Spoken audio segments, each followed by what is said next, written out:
sedikit satu sifat yang mesti ada di dalam diri umat Islam, akhirnya kan tidak ada amanah, jujur, kepercayaan. Hadis ini telah diriwayatkan oleh sahabat Nabi yang bernama Huzaifah bin Al-Yaman radhiyallahu anhu. Siapakah Huzaifah bin Al-Yaman? Dia tak sedang jumpa Nabi lagi, dia beriman dah kepada Nabi, Islam dah dia. Pasal ayah dia masuk Islam dulu. Kemudian dia masuk Islam dan akhirnya bertemu dengan Nabi sallallahu alaihi wasallam. Inilah sahabat yang memegang rahsia Nabi, antaranya sahabat yang mengetahui senarai nama-nama orang-orang munafik. Dia tahu. Sahabat lain tak tahu, Nabi tak khabar. Yang mengetahui Huzaifah bin Yaman radhiyallahu anhu. Rupa-rupa zaman Nabi ni ada dah orang munafik. Semayang belakang Nabi orang munafik. Berpura-pura menzahirkan keislaman. Waktu cerah dia semayang, waktu gelap dia tak semayang, munafik. Dia semayang tanya dia orang je. Waktu subuh tak ada, Isya tak ada, saya munafik. Pasal gelap zaman Nabi, gelap. Bila gelap ada pun macam tak ada. Jadi memang tak boleh sembahyang. Dah puak-puak ni benci pada Islam. Maka akhirnya nak cang ciri-ciri munafik, dak sembahyang subuh, dak sembahyang Isya. Jadi siapa yang dak sembahyang subuh, tak sembahyang Isya, ini di antara ciri-ciri orang-orang munafik. Dak kafir ya dia, dak ciri-ciri munafik ada dua, munafik akhlak ataupun amal, yang kedua munafik akidah. Hak kata haram sembahyang mayat ni munafik akidah. Tak boleh sembahyang mayat munafik. Siapa bila-bila tak ada sembahyang ni larangan daripada pihak Allah Subhanahu wa taala. Tapi hak ni Huzaifah mengetahui zaman Nabi ada munafik yang disebut oleh Nabi sallallahu alaihi wasallam, sampailah zaman pemerintahan khalifah yang kedua Sayyidina Umar Al-Khattab radhiyallahu anhu. Sayyidina Umar pernah tanya Huzaifah pasal cerita lama dah mu tahu kan senarai orang munafik ni kabur kaku. Kabur kaku. Kata Huzaifah, boleh kabur, mana boleh kabur, ni rahsia Rasulullah sallallahu alaihi wasallam suruh pegang sampai ke mati, mana boleh kabur orang. Padahal kalau kabur jadi ke mana? Tapi inilah seorang sahabat yang sangat amanah, pegang rahsia, pegang sungguh. Padahal Nabi wafat lama dah, zaman pemerintahan Sayyidina Umar, bulan-bulan Abu Bakar, batu Umar, tambah pecah lagi rahsia. Sebab apa? Amanah. Macam ke kita dak amanah. Kita ni payah nak amanah. Belang-belang kabur. Buat aku kabur kamu seorang je. Mu jangan kabur orang lain. Baik. Aku tak kabur orang lain. Bila kawan ni cerita ke kita, kita pun cerita ke orang lain. Kita ke orang lain pasti dikabur. Mu jangan kabur orang tau.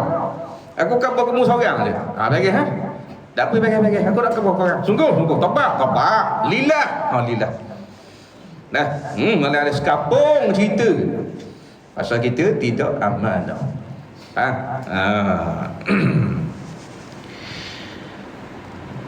Hadis yang sangat panjang. Kemudian kata Nabi sallallahu alaihi wasallam, jadilah orang ramai berjual beli, yakni berlakulah jual beli di mana-mana. Malah jual beli banyaklah zaman Nabi. Zaman ni orang banyak lagi. Zaman ni orang jual banyak pada orang beli. Betul tak? Kemudian kata Nabi, maka hampir sahaja tidak ada seorang pun di kalangan mereka orang yang jujur, yang mahu menunaikan amanah. Jual beli banyak rata-riti, beriak-riak, tapi boleh dikatakan semua orang tidak jujur dalam jual beli. Nak cari yang jujur, Allah Rabbi. Bagai mencari burung gagak yang berwarna putih. Payah burung gagak warna putih. hak lain tam meletung lagi. Nah, tepeng-tepeng cari jemput kelabu tu budak-budak spray. Nah, nak cari hak putih ada begitu dah, nak cari seseorang yang amanah dalam jual beli umpamanya sangat-sangat payah, kata Nabi sallallahu alaihi wasallam. Nak tunai amanah ni sangat-sangat berat. Sampai dikatakan orang bahawasanya di kalangan Bani Bulan, yakni di kampung yang tertentu itu ada seorang yang amat baik memegang amanah. Siapa satu tahap orang dah cakap sangat ni, payahnya nak cari orang yang amanah, orang yang jujur. Tapi ada seorang ujung kampung tu, kampung sebelah, kampung tu, orang cerita. Nah, kampung kita tak ada orang amanah, orang jujur tak ada, orang baik tak ada. Kalau nak cari orang betul-betul jiwa beli jujur, ada satu kampung, sebut nama kampung tu. Dan orang mengatakan, orang dah puji sangat orang ni. Duduk kampung sekian-sekian dia ni seorang yang amanah, seorang yang terpercaya. Orang kata mana? Orang baik dia ni, orang rajin kerja, orang dah khianat.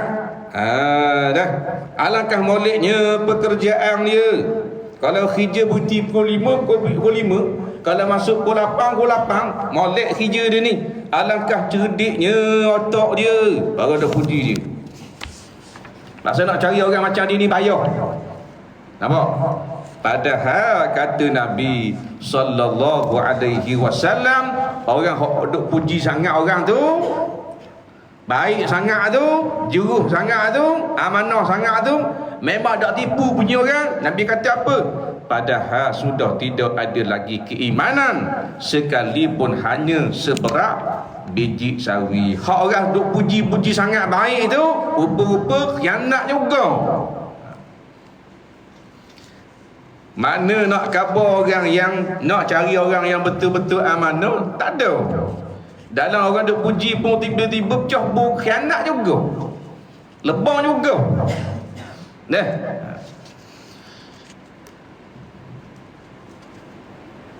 lalu Huzaifah radhiyallahu anhu berkata, maka sesungguhnya telah sampai waktunya saya pun sudah tidak mempedulikan siapakah di antara kamu semua yang saya hendak bermubayaah, yakni berjual beli.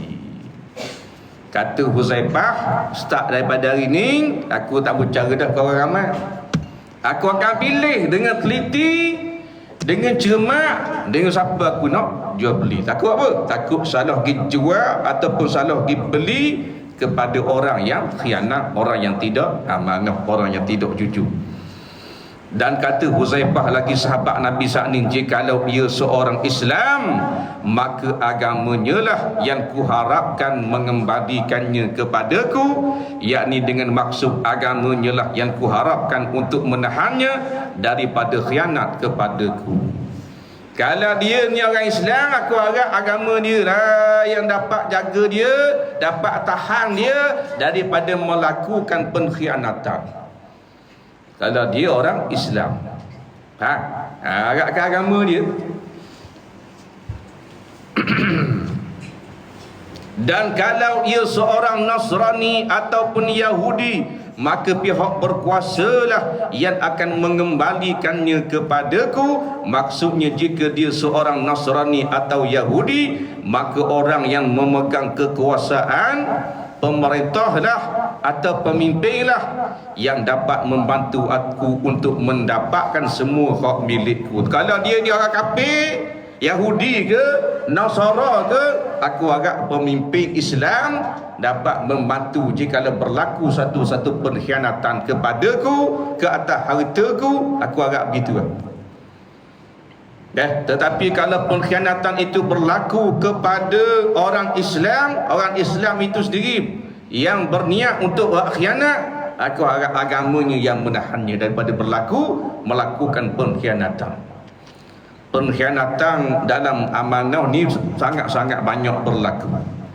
Tidak mesti dalam jual beli saya, cuma dalam bab ni Huzaifah menyatakan dalam bab jual beli umpamanya, aku nak berhati-hati. Sebab apa? Pada zaman ni dia kata zaman sahabat ni orang list saja. Zaman keberkatan lagi. Tiba-tiba sahabat-sahabat nak berhati-hati dah, takut-takut berjual beli dengan orang yang khianat. Tahu dah satu-satu barang tu ada kerosakan, tak pakai ke rosak ke bitu ke punah jahanam ke, tidak kabur. Ia susu. Kalau ada kemudaratan ataupun cacat atau cedera pada satu-satu barang, sedangkan kita mengetahuinya, kita kena rayak kepada pembeli, tu baru penjual yang tidak khianat. Kalau asli kabur asli, kalau tiruan kena kabur tiruan. Ni daging tempatan, ni daging import, kena rayak begitu, jangan campur, jangan tukar. Saya nak daging tempatan, dia tak ada dah daging tempatan, dia ada daging import. Dia kata ni tahu daging tempatan ni khianat dah, tidak amanah dalam jual beli. Nikah bila nikah baru naik ni kerah ketung lagi, padahal hak minggu lepas dia khianat dalam jual beli, tidak amanah. Dan ni madu asli ni, madu asli. Nampak? Kita bimbangnya nak beli madu ni, takut saat ni lah ada macam-macam ni, tiruan ada, campur gula ada, campur nesang ada. Ni memang asli punya. Memang saya panjat diri kata. Panjat diri kemah lalu. Kalau dia kata pot darah dia panjat, tak percaya ke? Dia panjat diri, kemah lalu. Saya panjat diri. Bekak cabung kat keting ada pergi bahang di lepoh gitu. Nak tengok? Lama tengok Takkan anda sampai nak selok-selok ke diri. Kira kemah dah tu. Rupa-rupa bukan asli, bukan original punya. Kawan ni nak cari madu asli. Untuk buat berobat umpamanya tiba-tiba belilah, kawan tu dah percaya penjual tidak amanah. Dah habis botol bahan madu, kerak kaki. Minum gula tak ada apa-apa. Lalu kau depan kedai dah mana, madu habis dah. Habis kau balik otak semua habis. Ni masalah. Kita nak keuntungan berlipat kali ganda atas nama menipu orang. Ini semua adalah satu penipuan yang menyebabkan jadi dosa besar dan akhirnya dapat habuang neraka Allah. Akan haram. Mana-mana orang jual beli yang tipu, makan haram. Kullu lahmin nabata min haram fannaru aula bih au kama qala. Mana-mana daging yang tumbuh dengan sebab makan haram, maka nerakalah yang lebih layak untuk dia. Akhirat memang dia akan masuk dalam syurga Allah. Hak layak pada batang tubuh dia dengan sebab makan haram di dunia, masuk neraka. Masuk neraka. Dia kan masuk neraka. Set-set jual. Jual kedai rocek, jual pasar minggu, jual pasar tani, ni pasar garik, pasar malam. Ni jual online, ni TikTok, ni Facebook, ni Lazada. Macam Shopee. Tengok. Nampak tak? Jangan lebah kan. Jual tak salah, dia jual ni molek bagus. Kita berikhtiar mencari rezeki atas nama perniagaan. Perniagaan adalah jalan rezeki yang dilakukan oleh Rasulullah sallallahu alaihi wasallam. Nabi meniaga, Nabi meniaga. Kita pun nak meniaga adalah kerana apa? Kerana nak mengikut akan sunnah Nabi sallallahu alaihi wasallam. Baguslah. Meniaga ni sunnah Nabi. Tetapi jangan lupa sunnah Nabi adalah bersifat dengan Al-Amin. Nabi daripada kecil dia orang gelar dengan Al-Amin. Pasal apa? Dah jujur, dah lepas kan? Daripada kecil lagi orang kenal dah Nabi ni, dalam ramai-ramai di Mekah ni, dialah Al-Amin. Dah sangat-sangat dipercayai. Siapa nak bermusafir, nak simpan barang, nak simpan harta, simpan emas, perak, simpan rumah Nabi. Simpan rumah Muhammad. Jangan simpan kat lain, simpan kat lain balik awal. Bank yang pertama di dunia adalah bank Nabi Muhammad SAW. Simpan rumah Nabi. Nampak? Orang-orang kafir simpan rumah Nabi. Dia bagi awak khianat ke Nabi syukur, tapi nak simpan harta, simpan ke Nabi. Tambah ikut agama Nabi bawa tu syukur tu. Memang tambah ikut punya, tapi bila nak simpan harta, simpan rumah Muhammad. Apa pula? Al-Amin. Memang dah akan buang punya. Kita learn ni bukan Al-Amin, Al-Hancing. Nampak dah tipu bom. Bagi tang siang malam bom. Dah Al-Amin ikut celah mana.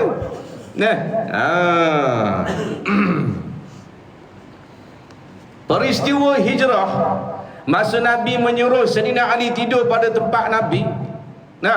Kerana pembesar Quraisy berpakat untuk membunuh Nabi. Masa malam tu Nabi dah lagi beritahu kepada Sayyidina Ali tentang kepunyaan harta-harta tertentu. Wahai Ali, ni harta milik si fulan, ini harta milik si fulan, ini harta milik si fulan, ini harta milik si fulan. Padahal nama-nama hak Nabi sebut ni sedang mengepung Nabi untuk bunuh Nabi. Pelik tak pelik? Nak bunuh Nabi tapi harta simpan ke Nabi. Bengong sungguh. Inilah buat-buat Quraisy. Tapi jujur Nabi, amanah, fatanah. Tapi umat tambah ikut waktu dah. Umat tambah ikut.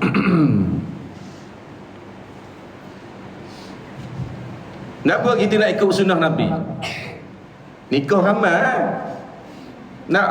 Tu kita nak ikut. Dah apa abang nak nikah pula seorang lagi dah saya dah padang.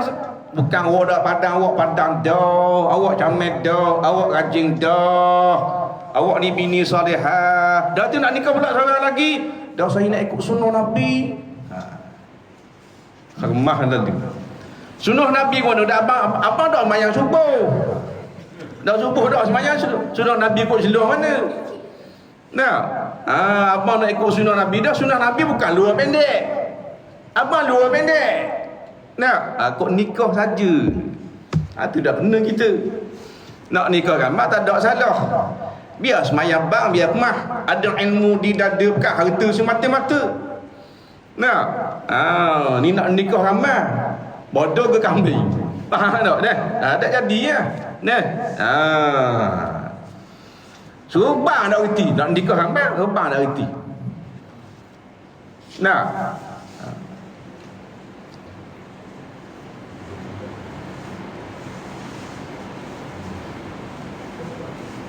Maka pada hari ini kata Huzaifah bin Yaman, saya tidak pernah berjual beli lagi dengan kamu semua kecuali dengan fulan dan fulan, yakni orang-orang tertentu sahaja. Yakni sahabat kata, kalau aku nak jual beli pun aku akan cari orang yang betul-betul amanah, baru aku akan berjual beli dengannya. Mana kelas-kelas sahabat dah ni, Huzaifah ni sangat-sangat berhati-hati lagi dalam urusan jual beli. Nampak? Kita hari ni dalam bab jual beli tak ada. Belilah sebeli-beli, lagi beli, lagi beli. Tak tengok dah tuang punya penjual. Kadang-kadang penjual pun tengok atas bawah tak lulu tengok. Kita pergi beli juga. Siapa kedai orang kafir kita pergi masuk bakal kedai darah. Kedai kafir kita pergi makan kedai darah. La ilaha illallah. Sedangkan beratus-ratus kedai milik orang Islam yang beriman kepada Allah di tempat kita, banyak lagi kita boleh pilih masuk kedai orang kafir juga. Sebab kita ini kebanyakannya bertuhankan viral. Bila viral je satu-satu makanan, kita akan sabar. Kok mana pun mesti sabar punya. Kalau viral cak kuih tiaw, dua ni, Pulau Pinang, sabar. Semata-mata nak makan cak kuih tiaw sepinggan. Ada udang 3 ekor. Nah, orang sanggup bermusafir kerana cak kuih tiaw. Sahaja aku bermusafir kerana cak kuih tiaw. Nampak tak? Nah, tak ada apa-apa. Waktu kita hamba kepada makan minum. Tahu tak? Hamba kepada pakaian, hamba kepada fashion, hamba kepada trend. Siapa jual baju boleh beratur berjam-jam, jual baju. Bukan kita tak ada baju nak pakai. Bukan beratur tu telanjang pula. Ada baju belaka rumah 2, 3, 4 robok. Tapi jenis gila kepada viral. Viral baju tu kena beli punya. Mesti kena beli ni. Dan ni kena beratur 3 jam setengah ni lagu mana. Tak apa. Kita ada kursi duduk. Duduk atas kursi. Siapa lengah duduk diri. Orang lain lengah diri duduk. Dia lengah duduk diri. Duduk atas diri atas. Duduk atas diri atas. Berjam-jam. Semata-mata sehelai pakaian. Tak cari tengok dalam TikTok.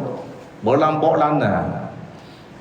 Bahkan jadi suatu kebanggaan pula. Alhamdulillah saya dapat memiliki sehelai baju yang berjenama sekian. Boleh memiliki dengan harga RM45. Nah, suka sangat. Boleh baju selam hasil titip beluh beratur selama 4 jam setengah. Dah lagu mana boleh? Jadi mana pakai baju tu? Jadi kalih api neraka. Kalau kalih api neraka kita pun nak beratur atas. Nah, baju ni ustaz jangan main-main ustaz. Kalau kita pakai bila mati esok-esok, kalau malaikat kata dah rasa benda. Kalau dah rasa benda, tak mari tigelah. Akhirat lagi kalau masuk neraka, kalih api neraka. Kalau gitu, tak mari nang lah. Betul tak? Tak sama je. Nah, kan kita bodoh berdekarung. Nah, viral pula ni diesel. Beratur pula ramai-ramai nak beli kuih punya pasal. Nah, masuk pula video dalam TikTok, dalam Facebook beratur seawal 3 pagi. Allahu Rabbi. Pukul 3 pagi beratur nak beli kuih, atur kapek dak bangun lagi. Tapi dia bodoh pada atur kapek, betul tak? Pukul 3 pagi, pukul 4 pagi tu beratur dah duduk depan kedai tak okey lagi. Kedai tak okey lagi. Nah, nampak dia punya semangat ah. Semangat bagus, tetapi tidak kena pada tempatnya. Nah, enggak tunggu. Nah, hal ni mai pukul 8, pukul 3.30 baru boleh. Wah. Pegang payung-payung ni.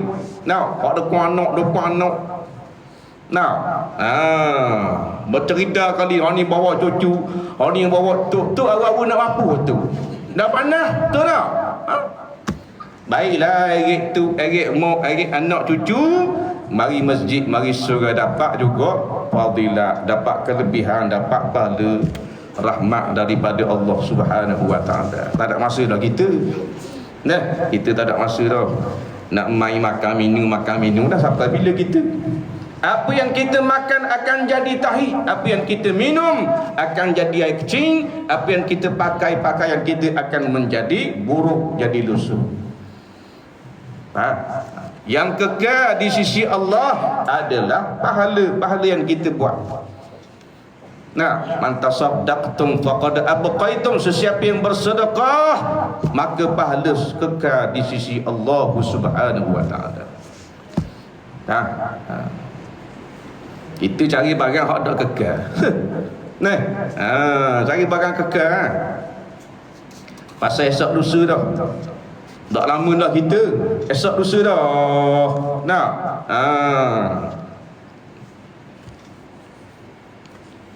yang paling hampir sekali dengan kita adalah kematian. Kita dok tunggu Imam Mahdi. Lambat lagi Imam Mahdi Ustaz. Kita tak sabar nak perang. Ni kata lambat lagi Nabi Isa. Ni kata lambat lagi Dajjal. Tidak disuruh kita tunggu. Yang disuruh kita adalah memperbanyakkan menuntut ilmu dan beramal. Sibuk dengan benda tu. Pasal bimbang siapa masa Imam Mahdi turun, Imam Mahdi keluar, kita akan bersama dengan Imam Mahdi. Kita sibuk dengan menuntut ilmu, kita sibuk dengan beramal, maka insya-Allah bila Nabi Isa turun, kita akan bersama dengan Nabi Isa alaihi salam. Ni kita duk sibuk cari bakar kedarah, dak nak mengaji ilmu agama. Kemudian bila Imam Mahdi turun, bagaimana kita nak kenal Imam Mahdi? Kita pun dak ngaji tentang Imam Mahdi. Bila Nabi Isa turun, bagaimana kita nak bersama dengan Nabi Isa? Kerana kita, akidah kita lagu mana? Kita dak mengaji tentang akidah. Hari ni pun kita lawan ulama-ulama. Bagaimana kita nak bersama dengan orang-orang yang bersama dengan agama Allah? Ulama-ulama ni bersama dengan Islam. Kita pergi lawan ulama-ulama. Jadi bila Imam Mahdi keluar, Nabi Isa turun, kita lawan pula Nabi Isa. Kita lawan pula Imam Mahdi. Pasal ini kita lawan ulama-ulama. Buat marilah apa juga dalil sekali pun. Saya lawan ulama, bukan ulama-ulama pondok saya lawan ulama-ulama politik. Tula pada. Ada pula ulama suku-suku. Ulama-ulama lah. Ni ilmu dia lebih menjuruskan kepada tasawuf. Ni lebih kepada tafsir. Ni lebih kepada fiqh. Ni lebih kepada sekian. Ni lebih kepada politik. Semua ulama belaka yang wajib kita hormat, yang kita letak mereka ini pada nilai yang sepatutnya. Kerana apa? Kerana mereka adalah orang yang paling takut kepada Allah Subhanahu wa taala. Nama yakhshallaha min ibadihi ulama. Hanya hamba-Ku yang takut kepadaku, kata Allah, adalah orang yang berilmu. Orang yang alim. Nampak? Dah ulama bagi di mana pula? Dah jamak jadi ulama. Kalau seorang jadi alim. Yang ni orang yang berilmu, pengetahuan tentang agama. Kita lawan. Jangan ada ini lawan ulama. Beriak cok lawan. Atas nama tak setuju dengan satu-satu parti politik. Jangan lawan ulama-ulama. Tak setuju, duduk diam. Jangan cela sesama Islam. Sama telah lagi dia ini berpangkat orang tua. Jangan cela. Lebih-lebih lagi dia bukan sebarang orang tua. Ada ilmu pula di dada. Imam Ghazali pesan kan, bila mu jumpa dengan budak-budak, mu kena anggap budak-budak lebih mulia daripada kamu. Sebab apa? Sebab budak-budak dia tidak ada dosa di sisi Allah Subhanahu wa taala. Kalau dia buat dosa pun tidak dicatat sebagai dosa.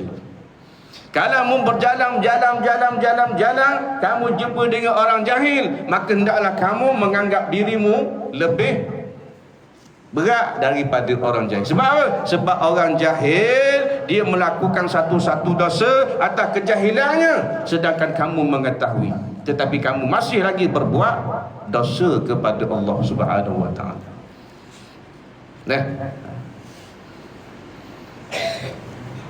Kamu bertemu pula dengan orang tua, anggaplah orang tua itu lebih baik daripada kamu. Sebab apa? Sebab orang tua itu lebih banyak pengalamannya di dalam beribadat kepada Allah.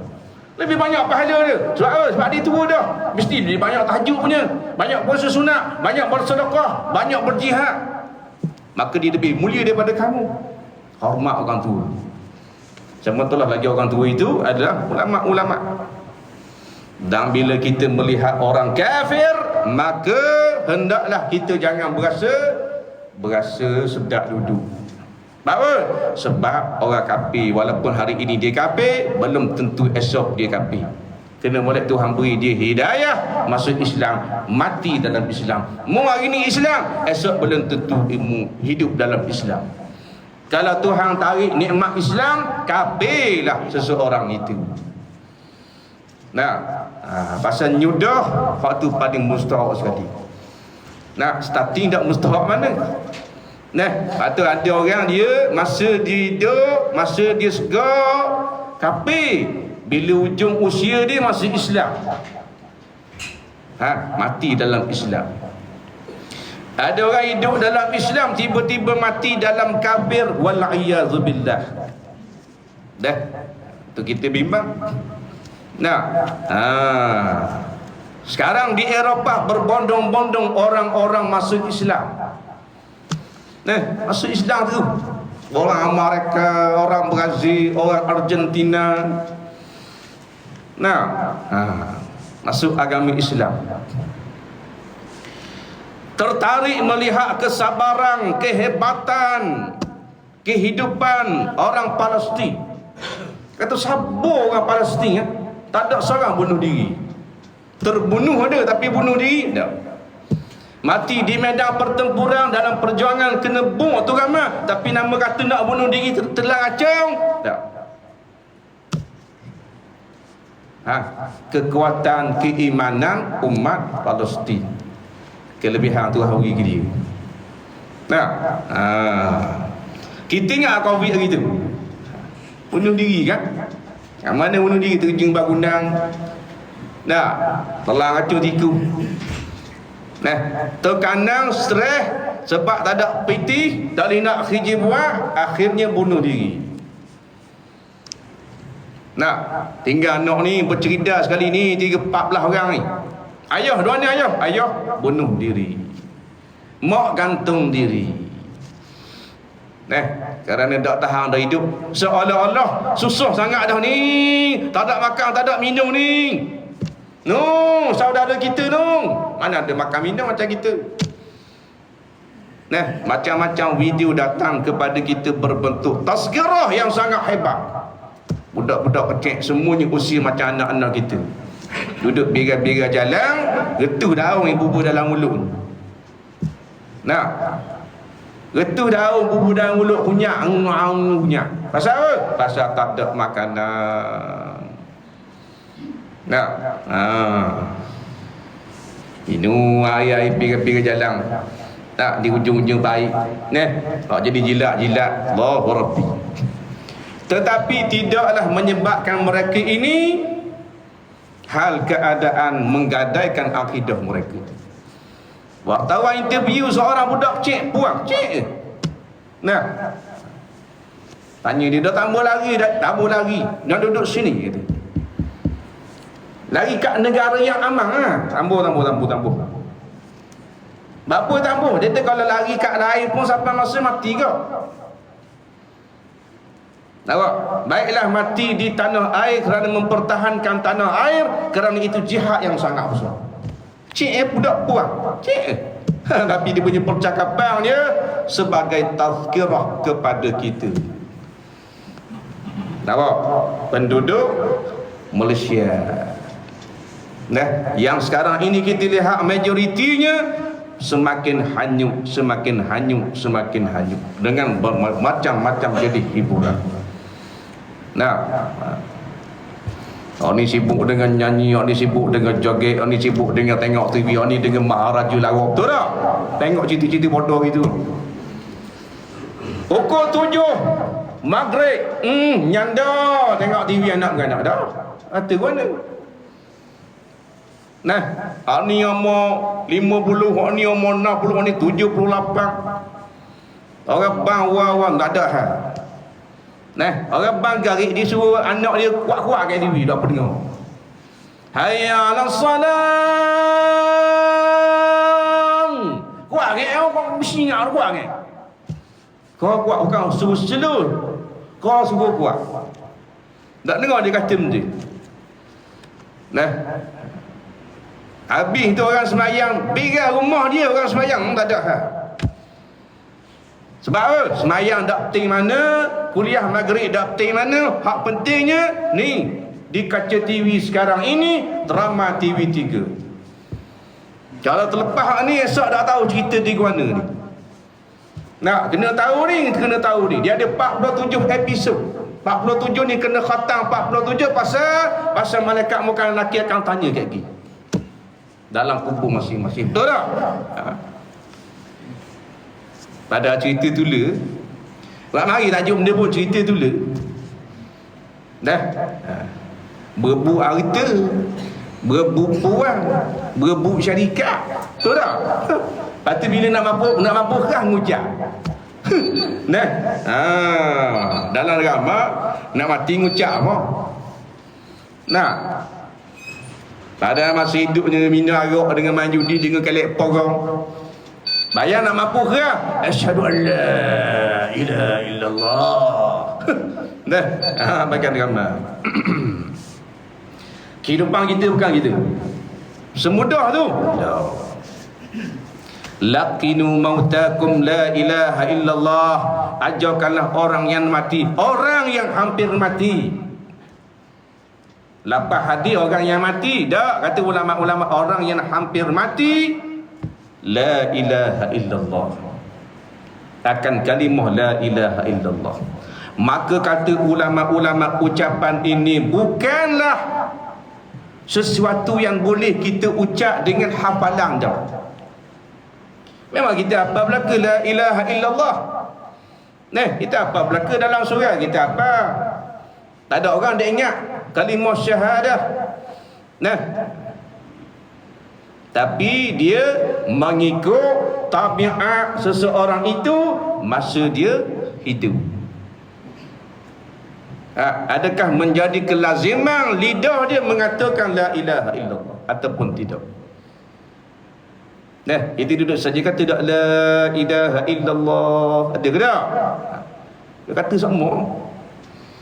Baru mudah bila nak mati esok-esok, kita boleh kata dengan lidah kita dengan ucapan yang kemah la ilaha illallah. Sebab masa segar, masa muda, masa gagah kita sebut semua. Jadi wirid dia dalam kehidupan kita seharian. Rajin sebut. Dalam semayang aja kan?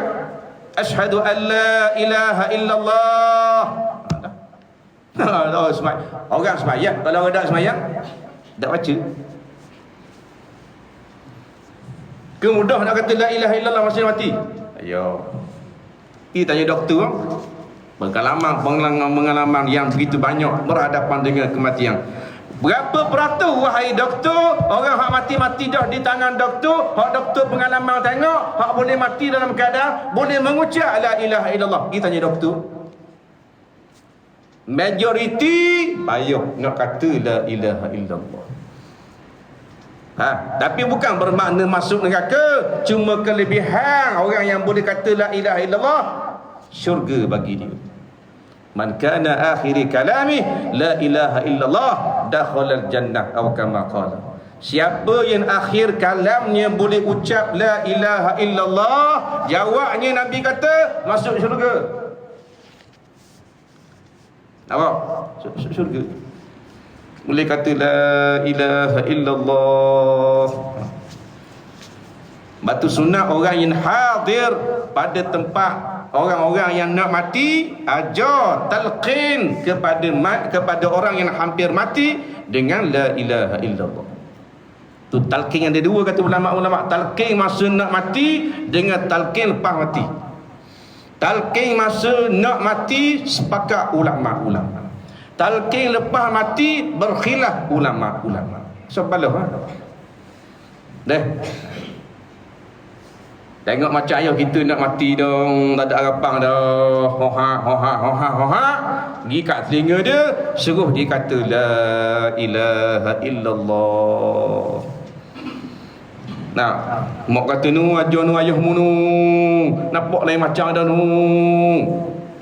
Gilah kat telinga dia ajar. Anak pun pergi ajar kat telinga, kata ayah, kata gini ayah, la ilaha illallah. Tengok ayah kata tak. Tengok mulut dia. Kadang-kadang tak bunyi suara tapi lidah dia terakak la ilaha illallah. Padang. Dah nak mana boleh buat gitu. Telefon ustaz, telefon Tok Imam, telefon Tok Bilal.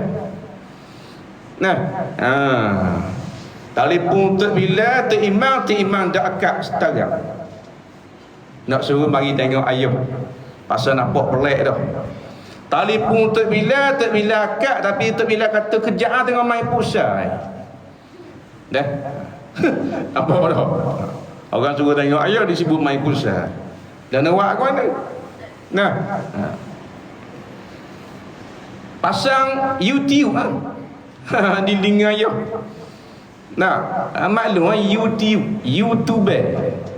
Nah, betul pasang ngaji tak? Dalam tengah-tengah ngaji berapa elangnya. Nah, elang pula ada jual kau. Nah, kita lah ada pula YouTube. Nah, ayah mak bela kita lelah-lelah dah bahagian ngaji telefon. Anak dia ngaji baca surah Ar-Ra'd tu untuk memudahkan roh keluar daripada jasad. Dan kita tak jumpa cari surah Ar-Ra'd muka surat berapa pun tak tahu. Nah, baca surah Yasin ngaji dengar, surah Ar-Ra'd nak ngaji dengar, surah Yasin ngaji dengar, tapi muka surat berapa? Tak tahu muka surat berapa. Cari muka surat berapa, siapa ke mampu kerah ayah dia. Dadang nak baca Yasin. Nah, sebab masih hidup kita tidak sibuk cari benda lain, kita tidak sibuk mencari akhirat, kita sibuk mencari dunia semata-mata. Nak kampung ada belaka surah masjid. Nah, tapi bukannya mari belaka. Nah, patut marilah belaka. Dah kita kampung kita ada surah. Nah, marilah surah. Dah kampung kita ada surah ni, kita pakat beridup dah surah kita. Nah, mana atas suti rumah tu wakil seorang padang dah. Kalau atas suti kampung tu wakil seorang sebuah rumah, Allahu Rabbi, rasa penuh masjid, penuh surah. Nak surah penuh kalau satu rumah wakil seorang. Dah ramai-ramai wakil seorang dah. Nah, ayah kata, abang lu pergi surah tu wakil ayah tu. Ayah dah gerak ni, nak pergi surah ni, sakit monggeng ni. Anak pun wakil ayah pergi surah, tak apa.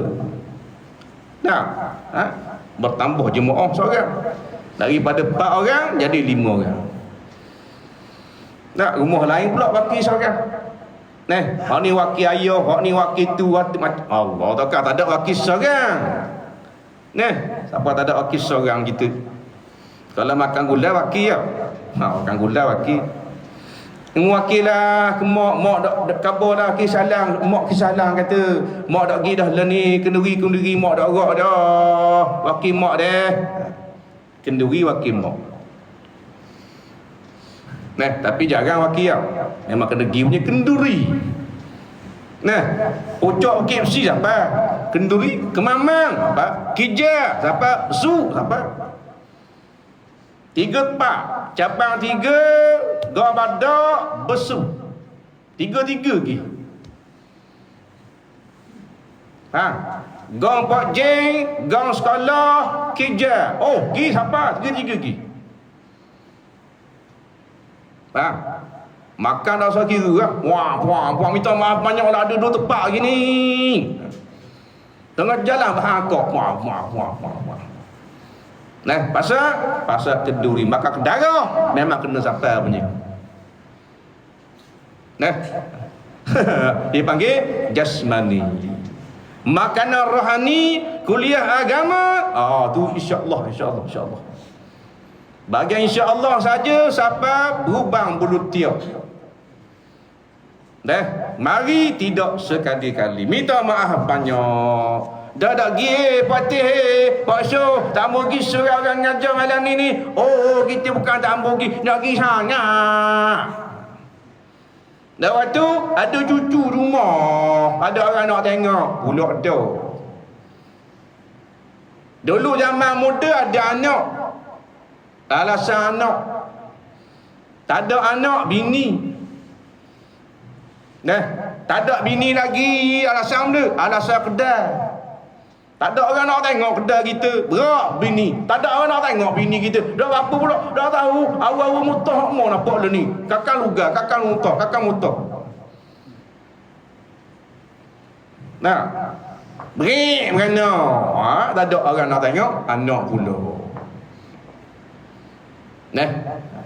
Dah ada baru ni kan beranak pula kali lagi. Tak ada orang nak tengok anak nombor 2. Tak ada orang nak tengok anak nombor 6. Lagi cucu pula betul tak? Cucu pula. Ada cucu di rumah tak? Ayah mak dia balik lewat. Dah kita kena jaga.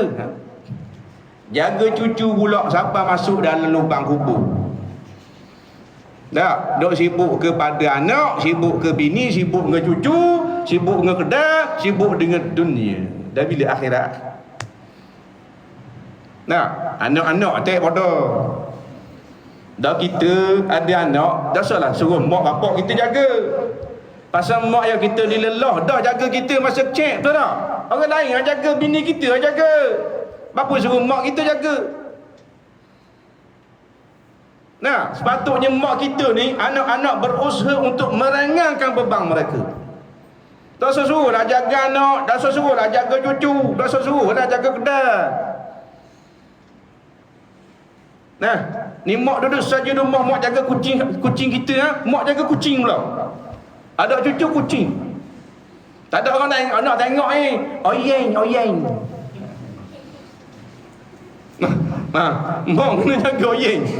Nah, kena pergi makan ke oyeng.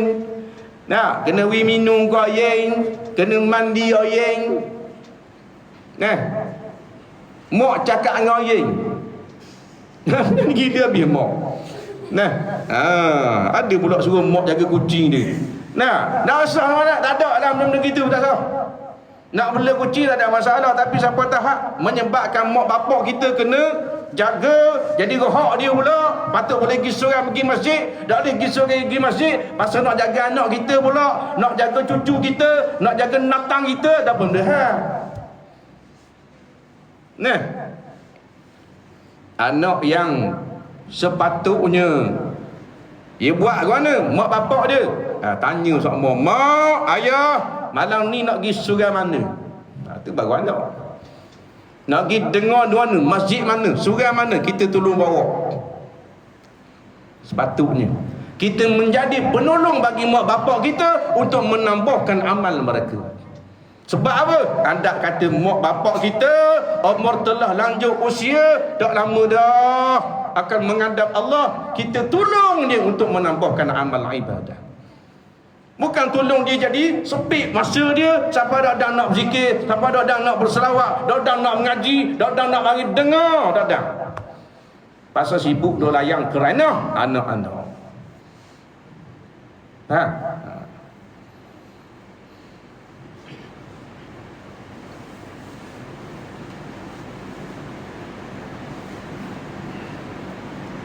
Jadi kata tuan pengarang hadis ini menunjukkan kepada kita bahawa sifat amanah akan hilang secara berangsur-angsur dari kalangan kaum muslimin.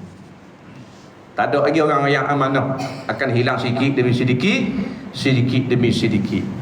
Sehingga sampai suatu waktu nanti orang yang dianggap baik sudah menjaga amanah pun telah khianat. Kita ingat baik, rupa-rupa natang malaung. Nah, apatah lagi memang orang yang betul-betul jahat ada. Begitulah gambaran masyarakat kita pada hari ini. Banyak di kalangan kita yang suka tipu seseorang yang kelihatannya boleh dipercaya untuk memikul amanah, tetapi sebenarnya ia adalah seorang yang pengkhianat, yang menipu orang. Apabila ada kesempatan ia berbuat demikian. Allahu Rabbi. Ini sedikit daripada kata tuan pengarang. Ada kesempatannya tipu, ada kesempatannya tipu. Sebab tidak lagi ada takwa kepada Allah Subhanahu wa taala. Wallahu Subhanahu wa taala alam. Mudah-mudahan tazkirah pada malam ini memberi manfaat kita bersama insya-Allah. Bismillahirrahmanirrahim. Alhamdulillahirabbil alamin. Wassalatu wassalamu ala asyrafil anbiya'i wal mursalin Sayyidina Muhammad wa ala alihi wa sahbihi ajma'in. Allahumma zayyina bi zinatil Qur'an wa akrimna bi karamatil Qur'an wa syabihna bi syarafatil Qur'an wa albisna bi khinatil Qur'an wa adkhilna al jannata bi syafa'atil Qur'an wa afina min kulli bala wa azabil akhirah bi rahmatil Qur'an. Rabbana atina fid dunya hasanah wa fil akhirati hasanatan wa qina adzaban nar. Sallallahu ala sayyidina Muhammad wa ala alihi wa ashabihi ajma'in. Walhamdulillah rabbil alamin. Sebelum kita tutup majlis pada malam ini, ada satu pengumuman, iaitulah rayuan derma pada malam ini. InsyaAllah kita akan mengumpulkan dana untuk membina bangunan tahfiz dan asrama sekolah agama Al-Irsyad di Balut, Kuantan. Siapa-siapa berhajat untuk memberi sumbangan, maka bolehlah meletakkan sumbangan tuan-tuan dan puan-puan dalam tabung-tabung yang telah disediakan. Assalamualaikum warahmatullahi wabarakatuh.